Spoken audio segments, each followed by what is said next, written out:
मछली पालन वाले ससुराल की रसोई। समुद्र के किनारे अमर और राजेश दोनों भाई मछली पकड़ रहे थे।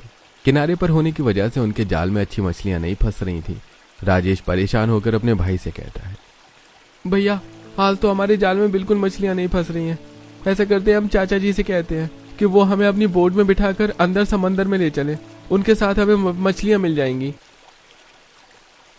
राजेश, तुम्हें तो पता है ना कि चाचा जी का स्वभाव कैसा है। हमारे चाचा जी हैं, एक बार बात करने देखने में क्या बुराई है। ठीक है राजेश, चलो बात करके देख लेते हैं।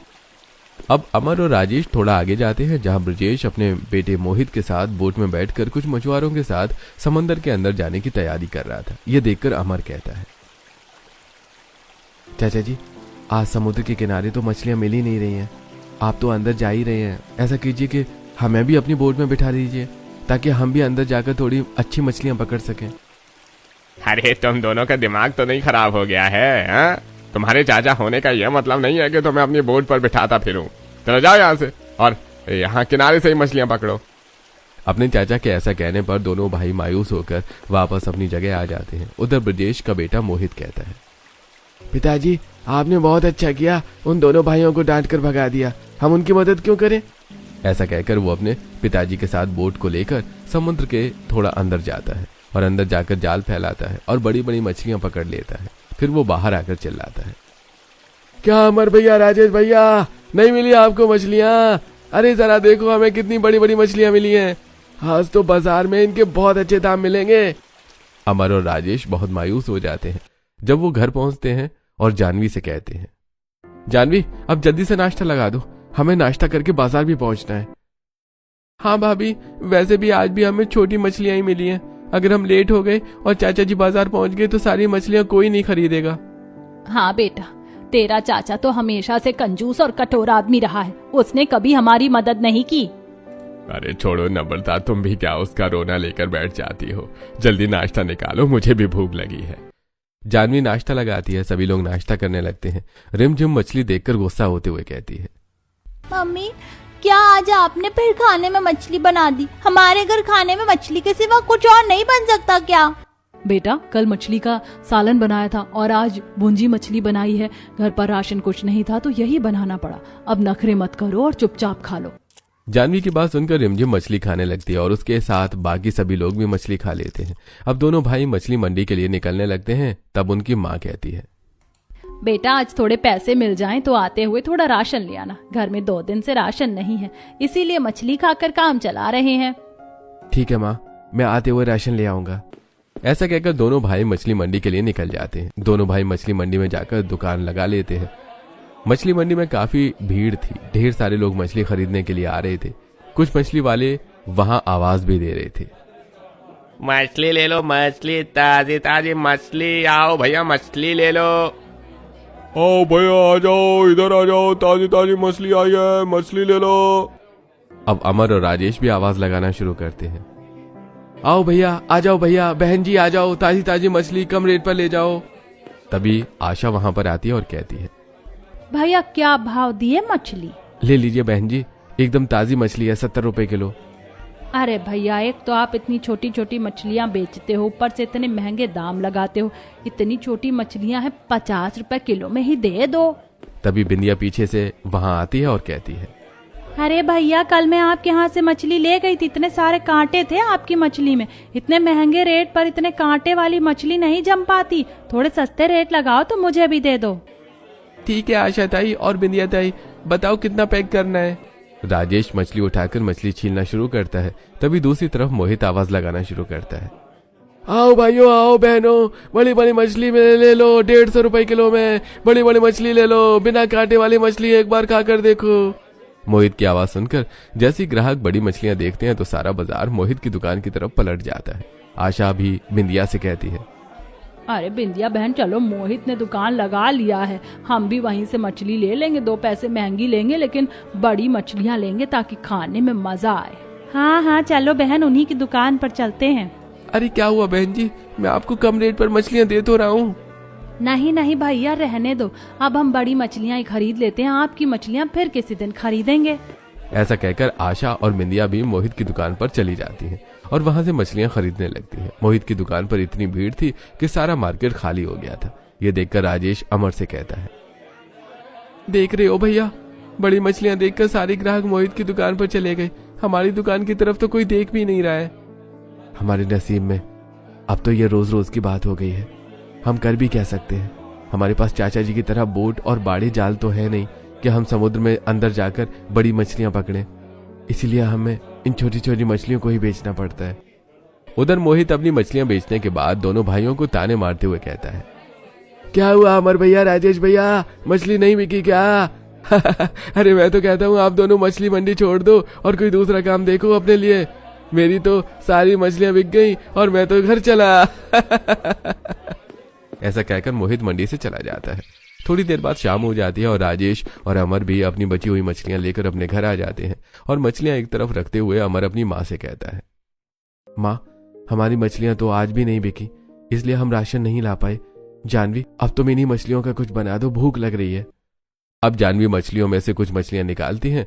वो चूल्हे के पास बैठकर उन्हें साफ करती है, फिर काटती है। उसके बाद नमक और नींबू डालकर अच्छी तरह धोती है। उसके बाद अपनी सास से कहती है, माँ जी, आज इन मछलियों का सालन बना दूं? अरे नहीं नहीं, सालन के साथ खाने के लिए चावल और रोटी तो है ही नहीं। तू ऐसा कर कि मछलियों को अच्छी तरह साफ करके इसमें कुछ मसाले मिलाकर तवे पर ही थोड़े थोड़े तेल में तल ले। आज हम सब तली हुई मछलियां ही खा लेंगे। नम्रता मछलियों में अलग अलग तरह के मसाले अच्छी तरह लगाती है और उन्हें मैरिनेट करके रख देती है।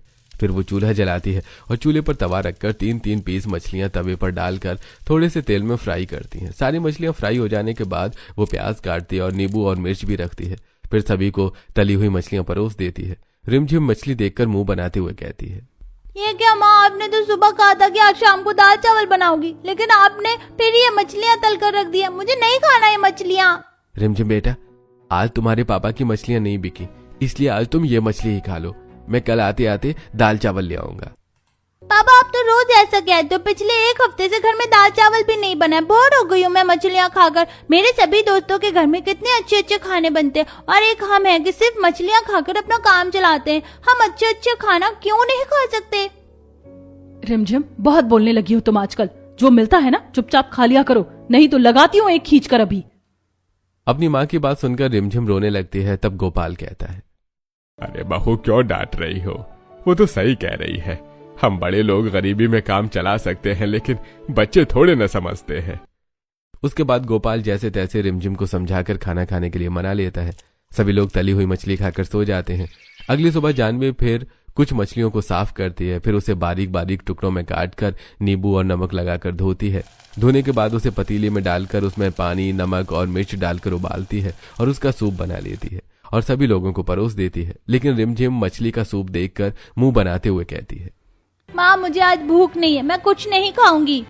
रिमझिम के ऐसा कहने पर जानवी अपनी सास से कहती है, माँ जी, 2 दिनों से इसने अच्छी तरह खाना नहीं खाया और अभी भी मछली खाने के लिए मना कर रही है। तो ऐसा करती हूँ कि चाचा जी के यहाँ जाती हूँ, शायद उनके यहाँ कुछ बना हो तो रिमझिम के लिए मांग कर ले आती हूँ। अरे बेटा, तू जानती तो है उन लोगों को, लेकिन फिर भी अगर तू जाकर कुछ मांगना चाहती है तो जाकर देख ले, मैं तुझे मना नहीं करूंगी। अब जानवी अपने चाचा ससुर के घर आती है। वो लोग हॉल में ही बैठे थे। वो अपनी चाची सास से कहती है, चाची जी, रिमझिम को बहुत भूख लगी और हमारे यहाँ खाने के लिए मछली के अलावा कुछ नहीं है, तो अगर आपके यहाँ कुछ बना हो तो रिमझिम के लिए दे दीजिए। हमारे यहाँ भी आज मछली ही बनी थी और वो भी सारी खत्म हो गई है। तुम्हें देने के लिए हमारे पास कुछ नहीं है। अरे वैसे जानवी, तुम्हें मांगने की क्या जरूरत है? अपने पतियों से कहो कि कमा कर लेकर आए। अरे अगर मछली मंडी में फायदा नहीं हो रहा है तो उन्हें हमारे पास काम करने के लिए भेज दो। दिन के 50-50 रुपए दोनों को दे देंगे। पिताजी, उनके लिए तो दिन के 50-50 भी बहुत हो जाएंगे, क्योंकि उनकी मछलियां तो उतनी की भी नहीं बिकती होंगी। ऐसा कहकर ब्रजेश, मोहित और मालिनी हंसने लगते हैं। जानवी को अपनी गरीबी का इस तरह मजाक उड़ता देख बहुत बुरा लगता है और वो चुपचाप घर वापस आ जाती है। जानवी का उतरा हुआ मुंह देखकर उसकी सास सब कुछ समझ जाती है और कहती है, बेटा, मैंने तुझे पहले ही मना किया था। एक बार कुत्ते की तुम सीधी हो सकती है, लेकिन तेरे चाचा ससुर और उनका परिवार कभी सीधा नहीं हो सकता। नाश्ता करने के बाद दोनों भाई फिर से मछली पकड़ने के लिए समुद्र की तरफ चल पड़ते हैं, लेकिन उन्हें आज भी बहुत ढूंढने पर मछलियां नहीं मिलती। ऐसे ही समय बीत रहा था और अमर और राजेश का परिवार गरीबी में अपना गुजारा कर रहा था। एक दिन गोपाल अपने बेटे राजेश से कहता है, बेटा, आज मेरे पड़ोसी गांव में रहने वाला दोस्त मिला था। वो तेरे लिए एक बहुत अच्छी लड़की बता रहा था। अब तेरी भी शादी की उम्र हो गई है, तो हम सोच रहे हैं कि तेरी शादी कर देते हैं। वैसे देवर जी, अब तो बहुत हो गया, आपको शादी कर ही लेनी चाहिए। मैं तो कहती हूँ कि कल ही हम उस लड़की को जाकर देख लेते हैं। अगले दिन सभी लोग माधुरी को देखने के लिए उसके घर पहुंचते हैं। माधुरी के पिता भी एक मछुआरे थे, लेकिन वो लोग इतने गरीब नहीं थे। राजेश को माधुरी पसंद आ जाती है, इसीलिए वो इस रिश्ते के लिए हाँ कर देते हैं। और फिर गोपाल कहता है, ठीक है भाई साहब, तो हम अगले हफ्ते ही शादी की डेट फिक्स कर देते हैं। इस तरह माधुरी और राजेश का रिश्ता पक्का हो जाता है। बीतते समय के साथ कुछ ही दिनों में माधुरी और राजेश की शादी हो जाती है और माधुरी शादी करके अपने ससुराल आ जाती है। अगले दिन सुबह उठकर माधुरी अपनी जेठानी के पास आती है और कहती है, अरे जेठानी जी, क्या बन रहा है आज खाने में? आओ आओ माधुरी, मैं तुम्हारा ही इंतजार कर रही थी। देखो मैंने खाने की सारी तैयारी कर दी है, मछली साफ करके रख दी है और धोकर भी रख दी है। आज तुम्हारी पहली रसोई की रस्म है, तो तुम अपने हाथों से खाना बनाकर शगुन कर दो। जेठानी जी, खाना तो मैं बना लूंगी, लेकिन मुझे मछली बनानी नहीं आती है और ना ही मुझे खाना पसंद है। अरे तुम एक मछुआरे की बेटी हो, फिर भी तुम्हें मछली बनाना नहीं आता और तुम्हें खाना भी पसंद नहीं? हाँ जी, मैं अपने घर पर मछली नहीं खाती थी। मेरे पिताजी मेरे लिए सब्जियां लाते थे, मैं तो बस वही खाती थी। कोई बात नहीं बहू, तेरे लिए मैंने सब्जियां भी मंगवा कर रखी हैं, तो तू वही बना लेना। मछली तेरी जेठानी बना लेगी, फिर धीरे धीरे मछली बनाना और मछली खाना दोनों सीख लेना। नम्रता के ऐसा कहने पर माधुरी खाना बनाना शुरू करती है।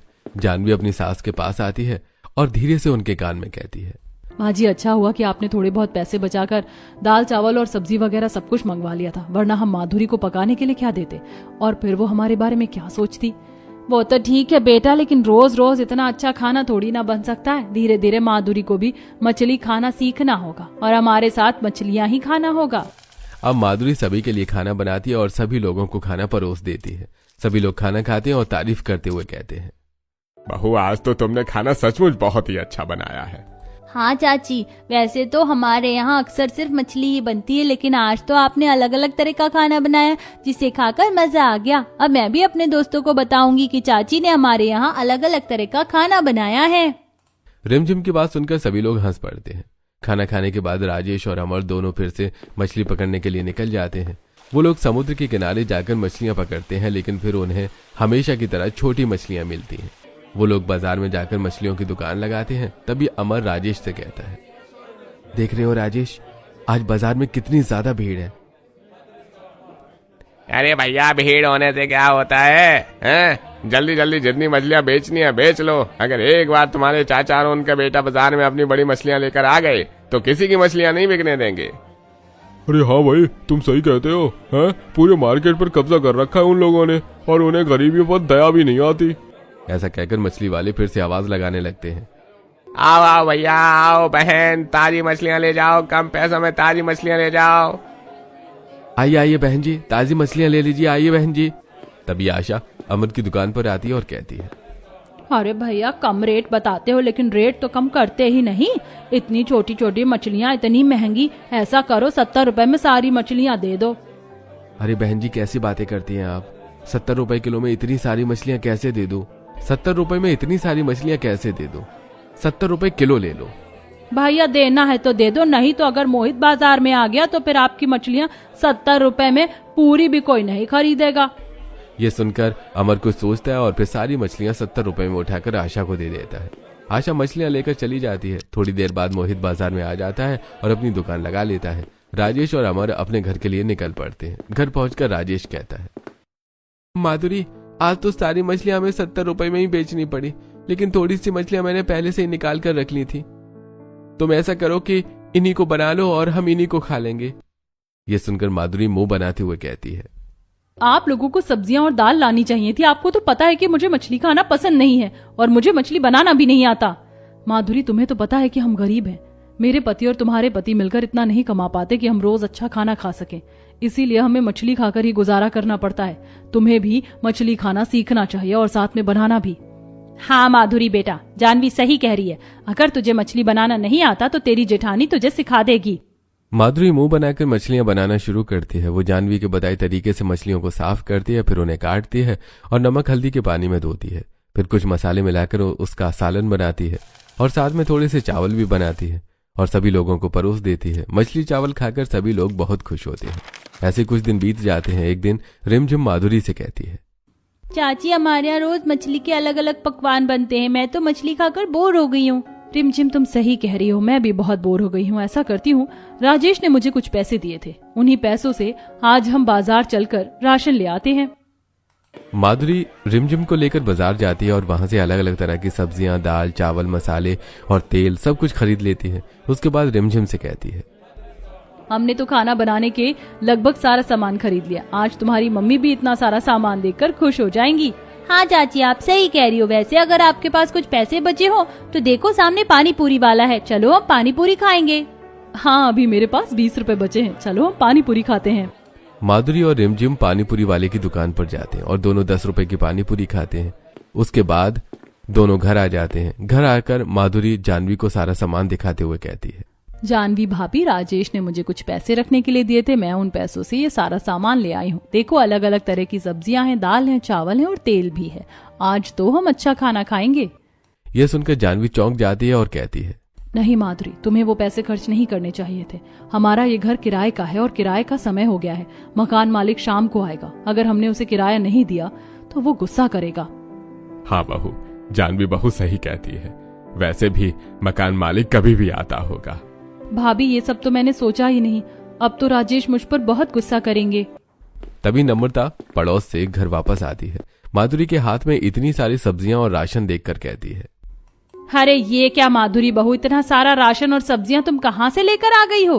माँ जी, देवर जी ने माधुरी को किराए के लिए पैसे रखने को दिए थे, लेकिन उसी से वो ये सब कुछ लेकर आ गई है। हे भगवान बहू, ये तुमने क्या किया?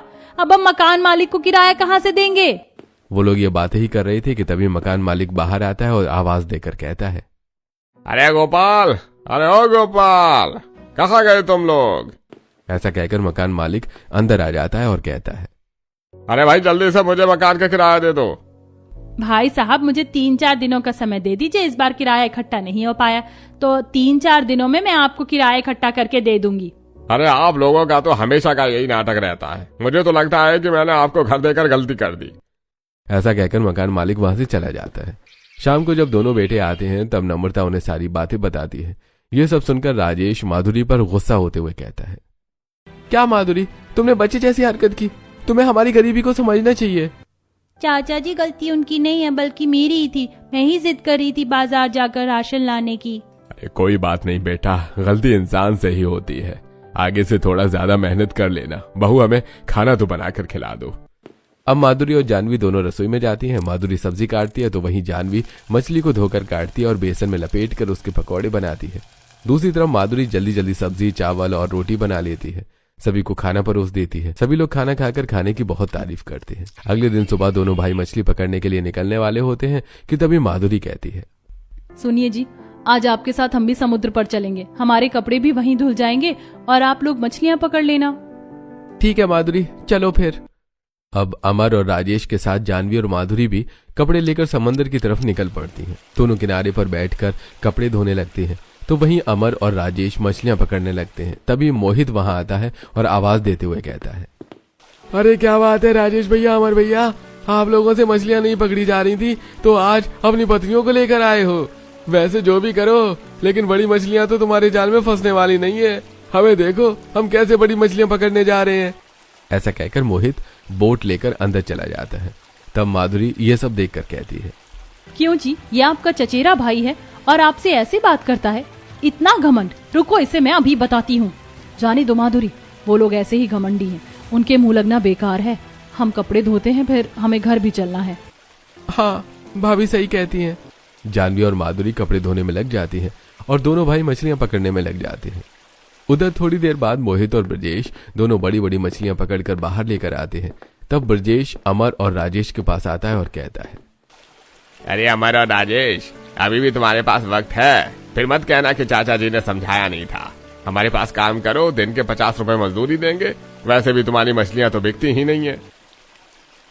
चाचा जी, हमें आपके पास मजदूरी करने में कोई दिक्कत नहीं है, लेकिन आप मजदूरी बहुत कम दे रहे हैं। 50 रुपए में हमारे घर का खर्च कैसे चलेगा? अरे तुम दोनों की औकात तो 50 रुपए लायक भी नहीं है। वो तो चाचा होने के नाते मैं तुम्हें दे रहा हूँ। इतना भी तुम्हारी मर्जी है। मैं तो चला बाजार। आज हमने ज्यादा मछली पकड़ी है, तुम्हारी एक भी मछली बिकने नहीं देंगे। ऐसा कहकर ब्रजेश वहां से चला जाता है। ये सारी बातें सुनकर माधुरी को बहुत गुस्सा आता है और वो कहती है, कितना घमंड है इन लोगों को अपने आप पर। मेरा तो मन कर रहा था कि इन लोगों का मुंह तोड़ दूं। ऐसी बातें नहीं करते माधुरी, आखिर जो भी हैं वो हमारे चाचा ससुर हैं। जाने दो, चलो घर चलते हैं। उसके बाद दोनों घर आ जाती हैं। ऐसी समय बीत रहा था और माधुरी अपने परिवार वालों को गरीबी से जूझता हुआ देख रही थी। ये सब देखकर माधुरी को बहुत बुरा लग रहा था। एक दिन नम्रता माधुरी और जानवी को कुछ पैसे देते हुए कहती है, जानवी बहू, मेरे पास कुछ पैसे रखे, तुम दोनों जाकर घर के लिए थोड़े से चावल, तेल और आज की सब्जी ले आना। ठीक है माँ जी, हम अभी चले जाते हैं। माँ, चाची मैं भी आपके साथ चलूंगी। हाँ हाँ बहू, तो इसे भी ले जा, वैसे भी इसे बाजार जाने का बड़ा शौक है। ठीक है रिमझिम, तो चलो हमारे साथ। अब जानवी और माधुरी रिमझिम के साथ बाजार जाती हैं और वहां से कुछ सब्जियां और तेल मसाले खरीद लेती हैं। फिर रिमझिम कहती है, चाची चाची, आपको पता है कि पापा और चाचू की दुकान यहीं पास में है, चलो ना हम चलते हैं। जानवी भाभी, जब रिमझिम इतना कह ही रही है तो चलो ना, मछली मार्केट में उनकी दुकान पर चलते हैं, मुझे भी उनकी दुकान देखनी है। अब जानवी माधुरी को लेकर मछली बाजार में जाती है। मछली बाजार में घुसते ही काफी सारी भीड़ देखकर माधुरी कहती है, अरे जेठानी जी, बाजार में तो बहुत भीड़ है। भीड़ की वजह से मुझे उन दोनों भाइयों की दुकान तो नजर ही नहीं आ रही। कहाँ है वो? नजर आएंगे, चलो थोड़ा और आगे चलो, उनकी दुकान थोड़ी अंदर है। अब जानवी माधुरी को थोड़ा और अंदर लेकर जाती है। तब माधुरी देखती है कि सामने जमीन पर दोनों भाई बैठकर मछलियां बेच रहे हैं और एक ग्राहक उनसे कह रही है, क्या भैया, मछली थोड़ी और सस्ती दो, छोटी मछलियों में तो वैसे भी ज्यादा स्वाद नहीं रहता। अरे बहन जी, मार्केट में सबसे सस्ती मछली तो हम बेचते हैं, और कितनी सस्ती कर दें। भैया, आपकी मछलियाँ भी तो छोटी छोटी रहती हैं, इतना कांटा रहता है कि खाने में बड़ी परेशानी होती है। आप तो 30 रुपए किलो लगाओ। बिंदिया की बात सुनकर अमर उसे 30 रुपए किलो में ही मछली दे देता है। तभी वहां पर मोहित और ब्रजेश अपनी मछली की दुकान पर आ जाते हैं और जोर जोर से चिल्लाने लगते हैं, अरे आओ आओ भैया, आओ आओ बहन आओ, छोटी मछलियां छोड़ो, ये बड़ी मछलियां खाओ, दमदार स्वाद, एक बार खाओ, बार बार आओ। मोहित की आवाज लगाते ही ग्राहकों की भीड़ मोहित की दुकान की तरफ मुड़ जाती है और बेचारे अमर और राजेश दोनों उतरा हुआ मुंह लेकर आवाज लगाते रहते हैं। ये सब देखकर माधुरी की आंखों में आंसू आ जाते हैं और वो अपनी जेठानी से कहती है, जेठानी जी, मुझे तो पता ही नहीं था कि ये दोनों भाई इतनी मेहनत से मछली बाजार में मछली बेचते हैं और उन्हें उनकी मछलियों के सही दाम भी नहीं मिलते। ऊपर से मोहित और हमारे चाचा ससुर, ये दोनों ही इन्हें कितना बेइज्जत करते हैं। हाँ माधुरी, हम गरीबों की किस्मत में तो ऐसे ही बेइज्जत होना और परेशान होना लिखा है। भला हम क्या कर सकते हैं। चलो अब घर चलते हैं, शाम हो रही है, माँ जी और पिताजी इंतजार कर रहे होंगे। लेकिन माँ, हम पिताजी और चाचू से नहीं मिलेंगे क्या? मिलेंगे बेटा, जरूर मिलेंगे, लेकिन आज नहीं। तुम चिंता मत करो, जल्दी ही मैं इन सारे हालातों को बदल दूंगी। उसके बाद हम तुम्हारे चाचू से और पिताजी से मिलने आएंगे। अभी घर चलते हैं। अब ये लोग घर के लिए निकल पड़ते हैं। तभी माधुरी रास्ते में चलते हुए मन ही मन में सोच रही थी, मेरे ससुराल वाले कितनी परेशानियों से जूझ रहे हैं, मैं ऐसा नहीं होने दूंगी। मैं अपने ससुराल वालों की सारी परेशानियां खत्म करके रहूंगी। आखिर मैं भी तो एक मछुआरे की बेटी हूँ, मुझे भी मछलियों और मछली पालन के बारे में काफी कुछ जानकारी है। अब समय आ गया है कि मुझे अपनी उस जानकारी का इस्तेमाल करके अपने ससुराल वालों को इस मुसीबत से बाहर निकालना होगा। यही सोचते हुए माधुरी घर पहुंच जाती है। अगले दिन पड़ोसन कविता उनके घर आती है और नम्रता से कहती है, अरे नम्रता बहन, कैसी हो तुम? बहुत दिनों से तो तुम हमें दिखाई नहीं दी। हाँ कविता बहन, मैं तो अच्छी हूँ, बैठो। माधुरी बहू, जरा कविता चाची के लिए चाय तो बनाना। अरे नहीं नहीं नम्रता बहन, बैठने फिर कभी आऊंगी, अभी तो मैं तुम्हें निमंत्रण देने आई थी। कल मेरे यहाँ मेरी बेटी की शादी है, तो तुम सभी लोग जरूर आना। अरे कविता बहन, ये तो बड़ी खुशी की बात है, बहुत बहुत बधाई हो। तुम चिंता मत करो, हम सभी जरूर आएंगे। कविता निमंत्रण देकर चली जाती है। अगले दिन सभी लोग शादी में जाने के लिए तैयार होते हैं। तब रिमझिम कहती है, माँ, मेरे पास तो कोई भी अच्छे कपड़े नहीं है, मैं शादी में क्या पहन कर जाऊँ? रिमझिम बेटा, जो कपड़े हैं वही पहनना पड़ेगा। लेकिन माँ, मैं इतने पुराने कपड़े पहन कर जाऊंगी तो शादी में सभी लोग मेरा मजाक उड़ाएंगे। क्यों मजाक उड़ाएंगे रिमझिम, सभी को पता है कि हम गरीब हैं, कोई मजाक नहीं उड़ाता। अब जल्दी जल्दी तैयार हो जाओ, वरना शादी में जाने के लिए देर हो जाएगी। अब सभी लोग अपने पुराने कपड़े ही पहनकर शादी में जाने के लिए तैयार हो जाते हैं और शादी में पहुंच जाते हैं। वो लोग पहले तो शादी में पहुंचकर पेट भर के खाना खाते हैं, उसके बाद कुछ लोगों से मिलते हैं। तभी ब्रजेश और मालिनी वहां आते हैं और मालिनी नम्रता से कहती है, हे भगवान, इतनी भी क्या गरीबी छाई है तुम लोगों पर कि शादी में भी इतने घटिया कपड़े पहन कर आए हो। अरे अपनी नहीं तो कम से कम हम लोगों की इज्जत का तो ख्याल रखो। क्या कहेंगे लोग कि तुम हमारे रिश्तेदार हो। मालिनी, सारी दुनिया जानती है कि हम गरीब हैं और इसमें भला तुम्हारी कैसी बेइज्जती। तुमने तो पहने हैं ना शानदार कपड़े, और वैसे भी तुमने हमें अपना रिश्तेदार समझा ही कब है। अरे छोड़ो मालिनी, इन गरीबों से अगर अच्छी बातें भी करो ना तो भी इन्हें बुरी ही लगती हैं। चलो यहाँ से चलते हैं, छोड़ दो इनको इनके हाल पर। अरे हाँ, जाओ जाओ। वैसे भी तुम लोगों ने हमारा भला सोचा ही कब था, जो आज सोचोगे। सिवाय हमें नीचा दिखाने के तुम्हारे पास और कोई काम है भी या नहीं? मालिनी और ब्रजेश बड़बड़ाते हुए वहां से चले जाते हैं। ये सब देखकर माधुरी को बहुत बुरा लगता है। अगले दिन जब दोनों भाई मछली पकड़ने समुद्र के किनारे पहुंचते हैं तो देखते हैं कि वहां सरकार की तरफ से बैरियर लगा दिया गया है। एक कांस्टेबल आकर उन लोगों से कहता है, अरे भाई, अब तुम लोग समंदर के किनारे से मछली नहीं पकड़ सकते। किसी कारण से सरकार ने यहाँ बैरियर लगा दिया है। अब कहीं और से मछली पकड़ो। अरे नहीं, ऐसा मत करो भाई, हम गरीबों की तो रोजी रोटी यहीं से चलती है। अगर आप इसे बंद कर दोगे तो फिर हम कहाँ जाएंगे? अरे भाई, इससे मुझे कुछ नहीं कर सकता। भाई सरकार का आदेश है, आप लोग इस साइड जाकर बोट में बैठकर थोड़ा अंदर जाकर फिशिंग कर सकते हैं भाई। ये सुनकर दोनों भाई बहुत परेशान हो जाते हैं और राजेश कहता है, भैया ऐसे कैसे काम चलेगा? अगर हम मछलियां नहीं पकड़ेंगे तो हमारे घर का खर्च रुक जाएगा। ऐसा करते हैं कि चाचा जी से बात करते हैं, हो सकता है कि वो हमारी मदद कर दें। अब वो लोग अपने चाचा जी के पास जाते हैं और उनसे मदद मांगते हैं, लेकिन उनके चाचा उनकी मदद करने से मना कर देते हैं। अब दोनों भाई घर आते हैं और सारी बातें घर वालों को बताते हैं। ये सुनकर माधुरी कहती है, आप लोग इतना परेशान मत होइए। हम लोग ऐसा करते हैं कि हमारे घर के पीछे जो जगह खाली है वहाँ एक बड़ा सा गड्ढा बनाकर मछली पालन करते हैं और फिर हम अपने ही गड्ढे की मछलियाँ बेचेंगे। माधुरी, ये सब तुम क्या कह रही हो? मछली पालन इतना आसान भी नहीं है। राजेश, मैं एक मछुआरे की बेटी हूँ और मछली पालन करने के बारे में काफी सारी जानकारी है मुझे। वैसे मैंने और भाभी ने पीछे गड्ढा भी कर लिया और बीज लाकर भी डाल दिए हैं। चलो मैं आप लोगों को दिखाती हूँ। माधुरी अपने सभी ससुराल वालों को अपने साथ ले जाती है और बड़ा सा गड्ढा दिखाते हुए कहती है, अब बताइए कैसा लगा आपको हमारा मछली पालन केंद्र? हाँ माधुरी, ये तो सच में तुमने काफी बड़ा गड्ढा बना लिया है और इसमें तो मछलियां भी दिखाई दे रही हैं। अरे बहू, ये तो बहुत अच्छी बात है। तभी तो मैं सोचूं कि तुम लोग सारी दोपहर घर के पीछे करती क्या हो। माँ जी, ये माधुरी का ही प्लान था, आप लोगों को सरप्राइज देना था, इसीलिए हम दोनों ने कुछ नहीं बताया। वैसे दादी माँ, मुझे भी इस काम के बारे में पता था और मैं भी गड्ढा खोदने में माँ और चाची की मदद करती थी। हाँ मेरी गुड़िया, तूने तो बहुत काम किया है, वो दिखाई दे रहा है। लेकिन बच्चों, इस गड्ढे को ऊपर से हमें किसी जाल से ढकना होगा, तभी मछलियां सुरक्षित रहेंगी, वरना उड़ती हुई चिड़िया और कुत्ते बिल्लियां मछलियों को खा जाएंगे। पिताजी, आज ही मैं आसपास से तार बीन कर लाता हूँ और एक बड़ी सी जाली बनाकर इस गड्ढे को ढक देता हूँ। हाँ बेटा, ये ठीक रहेगा और हमें अपनी इस मछली पालन केंद्र पर बहुत मेहनत करनी होगी। शाम तक अमर अलग अलग जगह से तार ढूंढ कर लाता है और बड़ी सी जाली बनाकर गड्ढे को ढक देता है। उसके बाद वो अपने परिवार वालों से कहता है, ये तो बहुत अच्छी बात है कि इस गड्ढे में मछलियां सुरक्षित हैं, लेकिन उन्हें बड़े होने में समय लगेगा। तब तक हम दोनों भाइयों को अपने लिए कोई काम ढूंढना होगा ताकि हमारे घर का खर्चा चल सके और हम इन मछलियों को खाना भी खिला सके। हाँ भैया, मैं भी यही कह रहा था कि ऐसा करते हैं कि मजदूरी का काम कर लेते हैं कुछ दिनों तक, जब तक मछलियां बड़ी नहीं हो जाती। अब दोनों मजदूरी का काम करने लगते हैं और अपने घर का खर्च चलाने लगते हैं। धीरे धीरे मछलियां बड़ी होने लगती हैं। समय के साथ वो लोग गड्ढे को भी बड़ा करते जाते हैं। अब गड्ढे में बड़ी बड़ी मछलियां होने लगती हैं और उन्हें बेचकर अच्छा मुनाफा भी आने लगता है।